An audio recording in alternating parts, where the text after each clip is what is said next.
जय श्री राम दोस्तों, मैं मनिंदर सिंह। आज अमेरिका ने ईरान के चबार बंदरगाह पे प्रतिबंध लगाए हैं जो 29 सितंबर से लागू हो जाएंगे।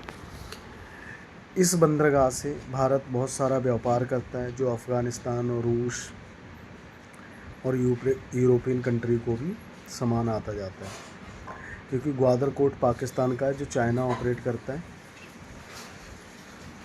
और इधर एक अमेरिका की टीम आई है जो टैरिफ पे बात चल रही है, कह रहा है जो 50% टैरिफ लगा है उसे 25% कम किया जाएगा।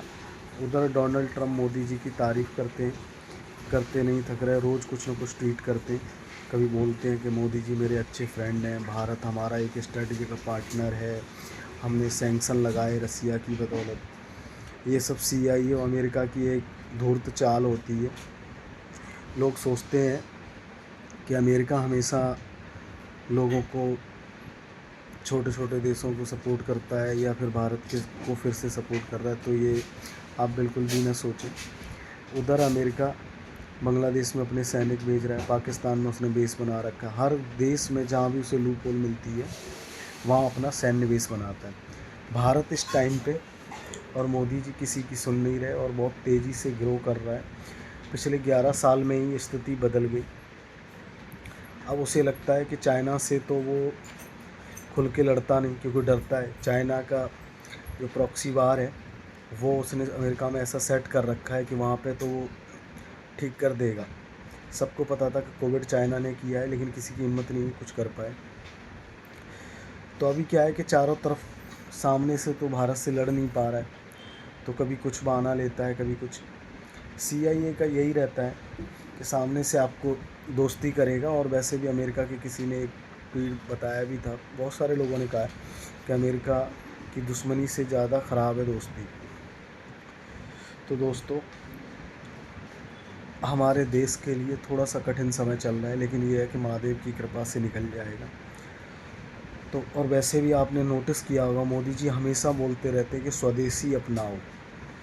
तो क्या है, और उन्होंने लाल किले से ये भी कहा था कि व्यक्तिगत मेरे को नुकसान हो सकता है।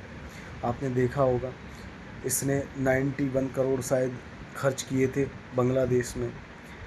किसी तरह मोदी जी से ये जीत नहीं पा रहा है। ऑपरेशन 37 किया, उसमें भी फेल हो गया। बस ये चाहता है कि भले ही चाहे BJP की सरकार रहे, लेकिन मोदी जी हट जाए, क्योंकि ये अपनी मनमानी नहीं कर पा रहा है। और लोगों को लग रहा है कि ये सब अभी पाकिस्तान और सऊदी अरब की जो डील हुई है, जिसमें कह रहे हैं कि हम एक दूसरे के पार्टनर हैं और अगर किसी पे भी हमला माना जाएगा तो हमारे को ही एक दूसरे पर माना जाएगा। तो जो उनकी, उसमें भी वो अमेरिका ने ही डील करवाई है। तो इस टाइम वर्ल्ड में बहुत कुछ चल रहा है। हर भारतीय को सतर्क रहना है, और विशेषकर सनातनी हिंदू। ऐसा नहीं कि आईफोन लाइन लगी है तो दौड़े पड़े रहे रात के 12 बजे से। अरे माँ बाप की सेवा करो, फ़ोन तो आते जाते रहते हैं। कुत्ते की जगह गौ माता की सेवा करो। जो हमारी संस्कृति है वही हमें बचाती है, और उसी संस्कृति की वजह से, क्योंकि सब चाहते कि हिंदू और सनातनी अपना इतिहास भूलें। और जब वो इतिहास भूलते हैं तो वो ये सोचते हैं कि अब हम कमज़ोर हैं। जब उनको याद दिलाया जाता है कि आप श्री कृष्ण की औलाद हो, महादेव की औलाद हो, तो आप नहीं हारते। जय श्री राम दोस्तों, थैंक यू सो मच।